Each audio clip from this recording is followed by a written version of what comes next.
देवी, अप्सरा, यक्षिणी, डाकनी, शाकिनी और पिशाचिनी आदि में सबसे सात्विक और धर्म का मार्ग है देवी की पूजा, साधना, आराधना और प्रार्थना करना।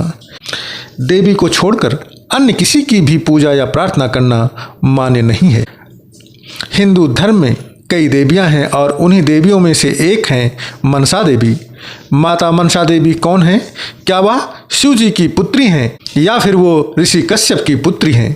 क्या है उनकी कहानी और कहाँ है उनका खास स्थान? आज के प्रदर्शन के माध्यम से हम यह सब जानेंगे। शिवपुत्री मनसा। ऐसा कहा जाता है कि भगवान शिव की 3 पुत्रियां हैं, अशोक सुंदरी, दूसरी ज्योति या माँ ज्वालामुखी और तीसरी देवी वासुकी या मनसा माता। इनमें से शिव जी की तीसरी पुत्री यानी वासुकी को देवी पार्वती की सौतेली बेटी के रूप में भी माना जाता है। मान्यता है कि कार्तिकेय की तरह ही पार्वती माता ने वासुकी को जन्म नहीं दिया था। कहते हैं कि मनसा देवी का जन्म तब हुआ जब शिव जी का वीर्य कद्रु, जिन्हें सांपों की मां कहा जाता है, की प्रतिमा को छू गया था। इसलिए मनसा देवी को शिव जी की पुत्री कहा जाता है। सनातन धर्म में ऐसी मान्यता है कि मनसा देवी भगवान शिव की मानस पुत्री हैं, इसलिए उन्हें मनसा कहते हैं। परंतु कई पुरातन धार्मिक ग्रंथों में इनका जन्म ऋषि कश्यप के मस्तक से हुआ है, ऐसा माना जाता है। इसलिए इन्हें मनसा देवी कहा जाता है। कश्यप ऋषि की पत्नी है कद्रु। शिव की पुत्री होने का जिक्र स्पष्ट नहीं है।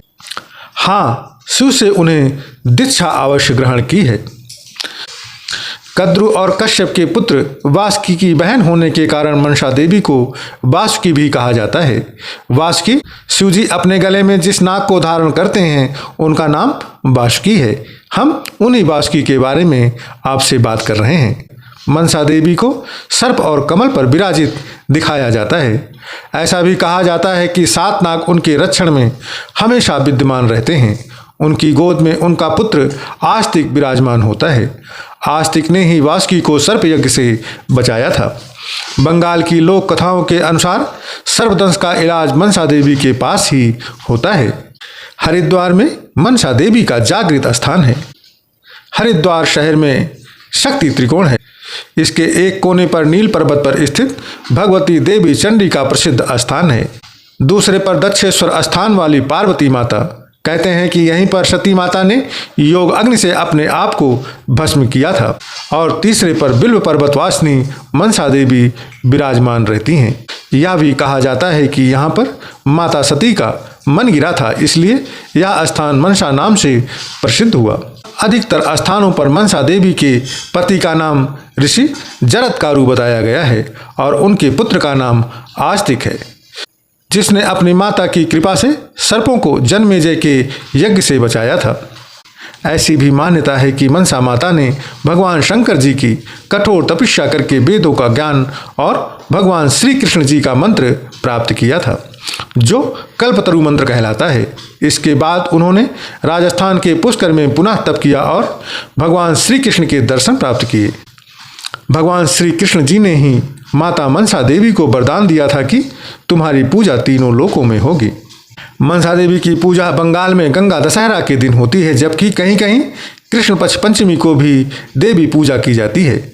मान्यता के अनुसार पंचमी के दिन घर के आंगन में नागफनी की शाखा पर मनसा देवी की पूजा करने से विष का भय नहीं रह जाता है। मनसा देवी की पूजा के बाद ही नाग पूजा होती है। आमतौर पर उनकी पूजा बिना किसी प्रतिमा या तस्वीर के होती है। इसकी जगह पर पेड़ की कोई डाल, मिट्टी का घड़ा या फिर मिट्टी का सर्प बनाकर पूजा किया जाता है। चिकन पॉक्स या सांप काटने से बचाने के लिए उनकी पूजा होती है। बंगाल के कई मंदिरों में उनका विधिवत पूजन किया जाता है। मनसा देवी को सर्प और कमल पर विराजमान दिखाया जाता है। कुछ स्थानों पर हंस पर विराजमान भी आपको मनसा देवी मिल जाएंगी। ऐसा कहा जाता है कि 7 नाग माता मनसा देवी के रक्षण के लिए सदैव विराजमान रहते हैं। मनसा देवी के गोद में उनका पुत्र आस्तिक होता है। बताया जाता है कि मनसा का नाम एक वासुकी भी है। मनसा देवी अपने पिता, सौतेली माँ और पति द्वारा उपेक्षित होने की वजह से उनका स्वभाव काफी गुस्से वाला माना जाता है।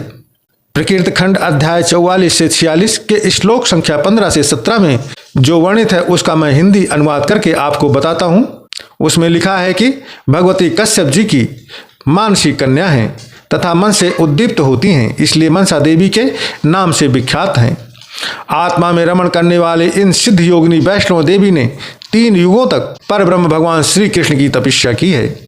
गोपीपति परम परमेश्वर श्री कृष्ण जी ने उनके वस्त्र और शरीर को जीर्ण देखकर इनका जरत्कारु नाम रख दिया। साथ ही उन कृपानिधि ने कृपा पूर्वक इनकी सभी अभिलाषाएं पूर्ण किया था। इनकी पूजा का प्रचार किया और स्वयं भी इनकी पूजा की थी। स्वर्ग में, ब्रह्मलोक में, भूमंडल में और पाताल में सर्वत्र माता मनसा देवी की पूजा प्रचलित हो गई। संपूर्ण जगत में ये अत्यधिक गौरवर्णा, सुंदरी और मनोहारिणी हैं। अतएव ये साध्वी देवी जगत गौरी के नाम से विख्यात होकर सम्मान प्राप्त करती हैं। भगवान शिव से शिक्षा प्राप्त करने के कारण ये देवी शैवी कहलाती हैं। भगवान विष्णु की ये अनन्य उपासिका हैं। अतएव लोग इन्हें वैष्णवी के नाम से भी जानते हैं। राजा जनमेजय के यज्ञ में इन्हीं के सत्प्रयत्नों के कारण नागों के प्राणों की रक्षा हुई थी। अतः इनका नाम नागेश्वरी और नागभागिनी भी पड़ गया। विष का संहार करने में परम सामर्थ्य होने के कारण इनका नाम विषहरी रखा गया है। इन्हें भगवान शंकर से योग सिद्धि प्राप्त हुई थी, अतः ये सिद्ध योगिनी कहलाने लगी। इन्होंने शंकर जी से महान गोपनीय ज्ञान एवं मृत संजीवनी नामक उत्तम विद्या प्राप्त की है। इस कारण विद्वान पुरुष इन्हें महाज्ञान युता के नाम से भी पुकारते हैं। ये परम तपस्विनी देवी मुनिवर आस्तिक की माता हैं। अतः ये देवी जगत में सुप्रतिष्ठित होकर आस्तिक माता नाम से भी विख्यात हुई। जगत पूज्य योगी महात्मा मुनिवर जरत्कारु की प्यारी पत्नी होने के कारण ये जरत्कारु प्रिया नाम से भी विख्यात हैं। तो ये थी मित्रों माता मनसा देवी की कथा। ऐसा भी कहा जाता है कि यदि कहीं पर भी आपको कोई भी सर्प या नाग दिखाई देता है और वह भग नहीं रहा हो तो 3 बार ताली बजाकर आस्तिक नाम पुकारें, वह सर्प वहां से भग जाएगा। और यदि वह सर्प वहां से नहीं भगता है तो उसका सर फट जाएगा। परंतु याद रहे मित्रों, यह तभी होगा जब वह सर्प वास्तव में उस सर्प को जबरदस्ती न रोका गया हो। हमारे इस प्रदर्शन के प्रति आप अपने विचार को कृपया कमेंट के माध्यम से अवश्य व्यक्त कीजिएगा। प्रेम से बोलिए मनसा देवी की जय।